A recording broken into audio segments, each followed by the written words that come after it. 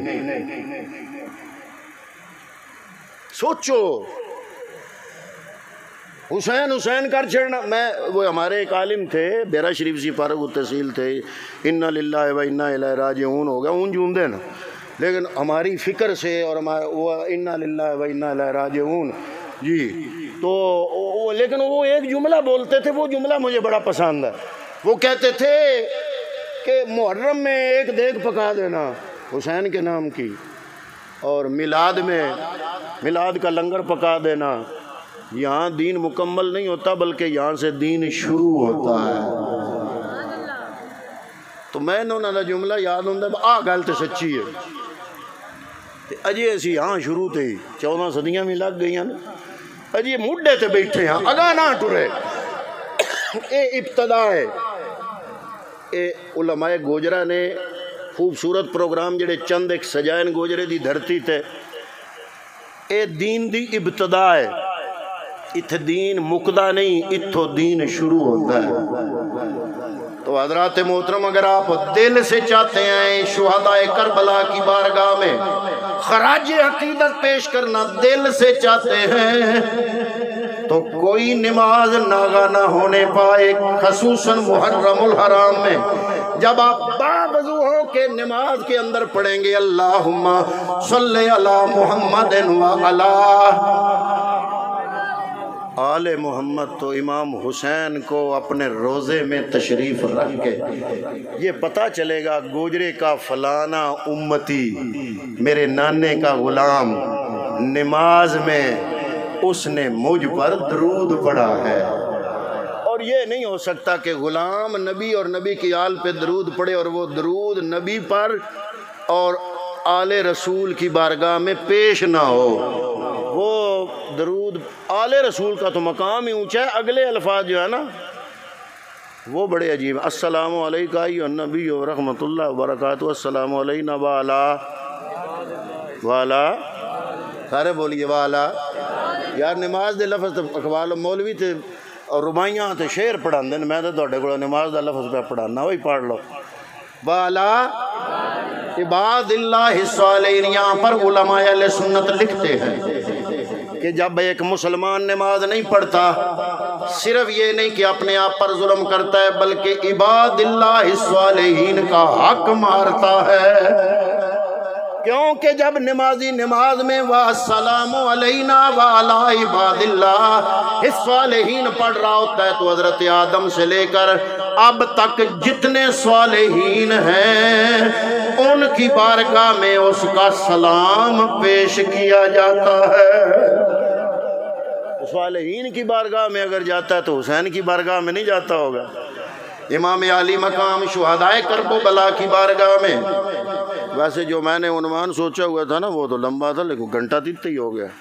ایک تو اسی اب پرانے مولوی جڑے نا اسی بنیاد تے گھنٹہ لا چھڑنے آگاں کی ٹرنا ہوندہ ہے، لیکن کوشش ہوندی ہے بھئی کچھ نہ کچھ جڑا نا وہ نال لے کے ٹریا جائے، انہوں کوئی دین سمجھایا جائے۔ تو حضرات محترم اگلی گل جڑی میں کرنا چاہنا، حضرت امام ابو حنیفہ، حضرت امام مالک، امام شافعی، یہ ہمارے بڑے بڑے علماء ائمہ کرام، انہوں نے محبت اہل بیت کی بھی اور اس کا اظہار بھی تاریخ میں موجود ہے۔ اب آپ فیصلہ کرو کہ اہل بیت کی محبت تو ہر بندہ مومن کے دل میں ہے، اظہار کا طریقہ وہ ہو جو اماموں کا ہے یا وہ ہو جو ملنگوں کا ہے۔ اچھا اگلی گل جیڑی میں کرنا ضروری سمجھنا، حضرات محترم میں عموماً یہ ہر بات عرض کرتا ہوں، اہل بیت سے محبت بھی ہے اور اہل بیت کا فیض بھی ہے ہمارے پاس۔ ہم اپنے ہی نہیں ہمارے بیگانے بھی مانتے ہیں کہ اہل سنت والجماعت میں جو تصوف کے سلاسل ہیں، جو بڑے بڑے چار سلسلے ہیں، سہروردیہ، نقشبندیہ، قادریہ، چشتیہ، بڑے اس کے بعد چھوٹے سلاسل وہ انہی میں سے نکلے ہیں۔ جو بڑے بڑے دریا ہیں تصوف کے وہ یہ چار ہیں، ان میں سے ایک نقش بندیہ سلسلہ صدیق اکبر سے ملتا ہے، لیکن علماء فرماتے ہیں صدیق اکبر کی وساطت، صدیق اکبر کی ذات تک مولا علی کی وساطت سے ہی یہ بھی پہنچتا ہے۔ تو علماء نے یہ رزلٹ نکالا کہ چاروں سلسلے چشتیہ، سہروردیہ، نقشبندیہ، قادریہ، حضرات محترم یہ تصوف و روحانیت کے سلسلے ہیں۔ آپ میں سے شاید کچھ حیران ہوں کہ یہ کیا چیز ہے؟ یہ جو آپ گدیاں دیکھتے ہیں، سجادے نشین دیکھتے ہیں، خانقاہی نظام دیکھتے ہیں، یہ کوئی دعویٰ نہیں ہے، یہ عملی کام ہے۔ حضرات محترم یہ تو غیر مسلموں نے بھی مانا کہ جب بھی کبھی اسلام پر زوال آیا، اسلام کی روحانیت آگے آ گئی، یہ دیوار بن کے کھڑی ہو گئی اور ہر قسم کے زوال سے اسلام کو بچانے والی اسلام کی روحانیت تھی۔ یہ جو مستشرقین مورخ ہیں انہوں نے بھی لکھا اور عیسائیوں نے قبول کیا اس کو۔ میں یہ بات بتانا چاہتا ہوں کہ چاروں سلسلوں کا مرکز مولا علی، یہ چاروں دریا جس مرکز سے نکلتے ہیں اس مرکز اور سنگم کا نام مولا علی ہے۔ مولا علی کا لوگ تو کہتے ہیں علی ولی اللہ، ہم کہتے ہیں صرف علی ولی اللہ نہیں، بلکہ ولی بنتا ہی وہ ہے جس کو علی قبول فرماتا ہے۔ مولا علی جس پر مور نہ لگائے وہ ولی نہیں ہو سکتا۔ میں عموماً یہ عرض کرتا ہوں، یہ داتا علی حجویری لاہور والا چھوٹا علی یہ تب ولی بنا جب بڑا نجف والے علی نے قبول کیا۔ تو مانو پھر جو لاہور میں فیض ہے وہ کس کا ہے؟ بولو، لاہور کا فیض کس کا؟ لاہور کا فیض مولا علی کا فیض ہے۔ میں یہ بتانا چاہتا ہوں، یہ تیسری بات ہے، تیسرا نقطہ ہے میری تقریر کا، کہ محبت کے اظہار کے بعد یہ پتہ کرنا چاہیے کہ محبت اہل بیت کے نتیجے میں اہل بیت نے نوازا کس کو۔ اب لاہور والا علی ولی نہ بنتا جتنے تک نجف والا علی مور نہ لگاتا۔ آج تو جناب ہمارے گھر گھر میں 11ویں شریف پکائی جاتی ہے، آپ سب جانتے ہیں 11ویں کس کی پکائی جاتی ہے؟ حضور غوث اعظم شیخ عبد القادر جیلانی۔ یہ کون ہے؟ یہ نجیب الطرفین سید ہیں، امام حسین کی طرف والدہ کی طرف سے 11ویں پشت میں مل جاتے ہیں، اور امام حسین تک والد کی پشت سے 11ویں پشت میں جا کے مل جاتے ہیں۔ یہ خون بھی حسنی حسینی ہے، اور یہ غوثوں کے غوث نہیں بن سکتے تھے جتنے تک مولا کائنات کی مہر نہ لگتی۔